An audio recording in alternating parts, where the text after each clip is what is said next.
အားလုံးပဲမင်္ဂလာပါ UK Match Day ရဲ့ Facebook နဲ့ YouTube Channel ကနေကြိုဆိုပါရစေကျွန်တော်တို့ Super Sunday မှာတော့ Manchester United ရဲ့ပွဲအပါဝင်တခြားဥရောပထိပ်တန်းလိပြိုင်ပွဲတွေရဲ့စိတ်ဝင်စားစရာပွဲတွေအားလုံးပါတယ်အဲ့ဒီထဲမှာဆိုရင်ဒါ Premier League မှာဆိုရင်တော့ Super Sunday က United က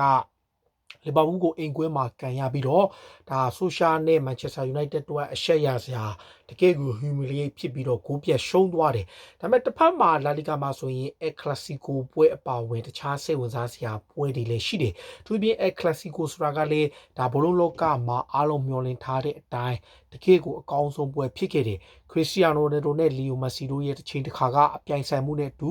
Real Madrid Barcelona ရဲ့ပြိုင်ဆိုင်မှုဟာတကယ်ကိုစိတ်ဝင်စားခဲ့တယ်ဒါပေမဲ့La Liga မှာထိပ်တန်းဆင့်ရှိတဲ့ကစားသမားတွေထွက်ခွာသွားပြီးတဲ့အချိန်ပြိုင်ပွဲရဲ့အဆင့်တန်းကျသွားပေမဲ့ဒါ El Clasico ဆိုတဲ့အချိန်မှာတော့ရှိတယ်ဒါက La Liga ဘက်ပေါ့တစ်ဖက်မှာ Italy ဘက်မှာလည်းဒါဘယ်လိုပြောမလဲ Italy derby အဖြစ် Inter Milan နဲ့ Juventus တို့ရဲ့ပွဲအပါဝင်တခြားတွေကထိပ်တိုက်ဆုံတွေ့ပွဲအဖြစ် Roma နဲ့ Napoli ပွဲ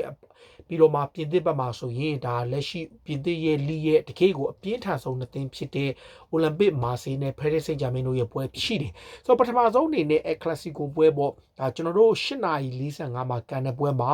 Real Madrid အသင်းနဲ့ Carlo Ancelotti တို့ကနောက်ထပ်မှတ်တမ်းသစ်ကိုရယူခဲ့တယ် Carlo Ancelotti က Real Madrid နီးပြကလေးကဘာဆိုနာနဲ့ကန်ရင်အစောပိုင်းကာလာတွေမှာခတ်ခဲ့ပေမဲ့သူဟာကျွန်တော်မမရရ Leo Messi hat-trick သွင်းပြီးတော့ Ancelotti ရဲ့ Real Madrid အသင်းကို 4-3 နဲ့နိုင်တဲ့ပွဲအပါဝင်ပွဲတော်တော်များများသူတို့ရှုံးခဲ့ဘူးတယ်ဒါပေမဲ့ခုနောက်ပိုင်းမှာ Ronald Koeman ရဲ့အသင်းဟာလုံးဝကိုအစင်တန်းမရှိတဲ့အနေအထားမျိုးရှိသွားတယ်ဒီနေ့ပွဲမှာဆို Real Madrid ကကိုသမား Thibaut Courtois ဒီဘက်က Florent Mendy ဒါပဲ Alaba Eder Militao နဲ့ညာဘက်ချက်မှာတော့ခုနောက်ပိုင်းမှာ make switch ကစားနေတဲ့ဒါ Lucas Vazquez ကစားတယ်ကွင်းလယ်မှာတော့ Toni Kroos Luka Modric နဲ့တစ်ဖက်က Casemiro ကစားပြီးတော့ရှေ့ဘက်မှာ Karim Benzema ရဲ့ Vinicius Junior နဲ့ Rodri ကစားပြီးတော့ဒါဒီ Valverde တို့ Asensio တို့ Carvajal တို့ကတော့နောက်ပိုင်းမှာပါတယ်ပေါ့ဘာဆိုနာအသင်းကတော့ဒါလက်ရှိနေထားရကိုသမားက Marc Andre ter Stegen ကိုဒါညတောင်ဘက်မှာ Mingueza ရဲ့ Eric Garcia ရဲ့ PK ရဲ့ဟိုဘက်ချက်မှာတော့ Jordi Alba ကွင်းလယ်မှာတော့ Sergio Busquets Pablo Gavi ပြီးတော့မှ Frankie De Jong ကစားပြီးတော့ Sergio Dest Memphis Depay နဲ့ Ansu Fati ဒါပေမဲ့ကျွန်တော်နားမလည်တာကဘာလဲဆိုတော့ထားပါတော့ Patri ကတော့အခုလောလောဆယ်မှာဒဏ်ရာပြဿနာတွေရင်ဆိုင်နေရတဲ့အတွက်ဒါအခုနောက်ပိုင်းမှာ Patri ကိုမသုံးတာမှန်တယ်ဒါပေမဲ့လက်ရှိ Ronald Koeman အသင်းကသူ La Liga မှာစကင်ကလေးက Real Madrid ကိုသူ3ပွဲရှိပြီ2ပွဲရှုံးထားတယ်ဗျာဒါအမှန်တိုင်းပြောရင် Real Madrid ဟာသူ့လက်ထက်မှာဒါ Barcelona ဟာ Real Madrid ကိုသူ့လက်ထက်မှာလုံးဝမနိုင်ဘူး Barcelona ကအစင်ဆက်ဗျာဒါ Frank Rijkaard လက်ထက်မှာရော Rijkaard လက်ထက်မှာအပြန်အလှန်ရှိတယ်ဗျာအဲ့နောက်ဒီဖက် Guardiola လက်ထက်မှာသူတင်ကိုတင်အကျိတ်နေရှိပေမဲ့ Guardiola ကမိုးစော်တာနိုင်ခဲ့တယ်အဲ့နောက်ထဲမှာ Tata Vinovo တို့တစ်ဖက်ကဒီဘယ်လိုပြောမလဲဒီအာဂျင်တီးနားနီးပြအပါဝင်နောက်ဆုံး Luis Enrique Ernesto Valverde အားလုံးဟာအမြဲတာခဲ့တဲ့ Real Madrid ကိုသူတို့လုံးဝကိုမရှင်နိုင်တော့ဘူးဒါဒီနေ့ပွဲမှာဆို Real Madrid က Vinicius Junior တော်တော်လေးကောင်းသလို Carlo Ancelotti ရဲ့လူစားလဲမှုတွေလည်းတော်တော်လေးကောင်းတယ်ဒါဒီပွဲရဲ့အဆုံးဖြတ်ဖြစ်စေခဲ့တာပေါ့ဒါဘာဆိုနာကမရှင်နိုင်ဆိုပထမပိုင်း30မိနစ်မှာ32မိနစ်မှာဒါဗစ်အလက်ဘာကဦးဆောင်ကိုတွေ့နေဒါ Real Madrid နဲ့ Barcelona ရဲ့အရင်တုန်းကအဆင့်တန်းမျိုးမရှိတော့ပေမဲ့ဒါအလက်ဘာဟာဘိုင်မြူနစ်ကပြောင်းလာပြီးတဲ့အချိန် Real ရဲ့ valuable player တယောက်ဆိုတာကိုပြသထားတယ် organize ရှိတယ် leadership တယောက်အနေနဲ့တွေ့ရတယ်သူ့ရဲ့ဦးဆောင်ကိုရပြီးတော့မှဒါဘယ်လိုပြောမလဲဒါ63မိနစ်မှာပဲ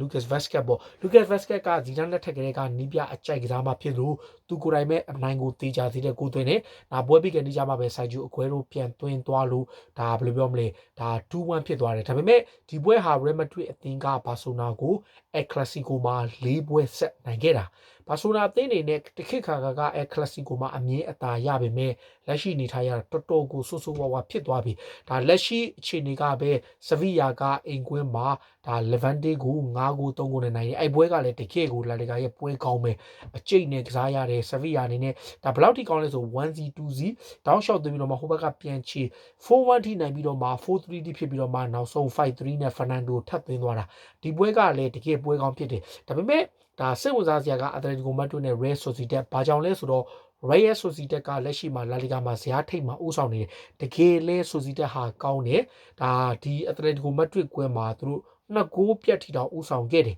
ဒါတကယ်ကိုဦးဆောင်ခဲ့တာဒါပေမဲ့လဲတီကိုက လုံးဝကိုမလျှော့ဘူးဗျတီကိုအနေနဲ့ဒါဒီနေ့ပွဲမှာတီကိုကိုကဲတင်သွားတဲ့သူကလူးစ်ဆွာရက်စ်ပဲလူးစ်ဆွာရက်စ်ကခြေပါကိုတကူအပါဝင်80ခေါ်မှာပနတီရပြီးတော့အဲ့ဒီဂိုးနေတဲ့သူတို့တေချောက်ကန်သွားပြီးတော့မှဒါဘယ်လိုပြောမလဲတူဒါတေချသွားတယ်ဒါလက်ရှိနေထားရတော့ဒါ Real Sociedad ကဒါ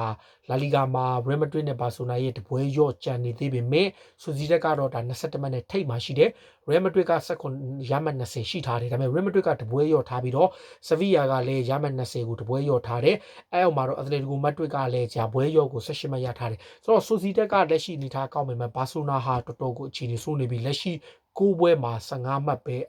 ဒီရထားတယ်ဒါလက်ရှိနေထားရသူတို့အဆင့်ကိုရှိသူတို့ Ronald Koeman ကလည်းဒါ Premier League က Social Manchester United နဲ့နေလားငါလားပဲဒါလက်ရှိနေထားရ Real Madrid နဲ့ El Clasico ကတော့နောက်ပိုင်း၄ပွဲစနဲ့တူနောက် Carlo Ancelotti လိုနီးပြမျိုးကို Real Madrid ပြန်ခန့်နိုင်တာကဒါ Florentino Perez တော်တယ်လို့ပြောရမယ်ဒါကြောင့်လဲအသင်းအခြေအနေဆိုးသွားပေမဲ့လင်းတွေးကြုံရှိတဲ့နီးပြတယောက်ကိုခန့်လိုက်တဲ့အတွက်တကယ်ပွဲကြီးတွေကိုအနိုင်ရအောင်စွမ်းဆောင်ထားတယ်ဟိုနေ့ကဆိုရင်ရှက်တာကိုကိုပြတ်နိုင်ထားတာကိုကြည့် Real Madrid ဟာတကယ်လို့ fire power ရှိတဲ့ကစားမ2ယောက်3ယောက်လောက်ရလာခဲ့ရင်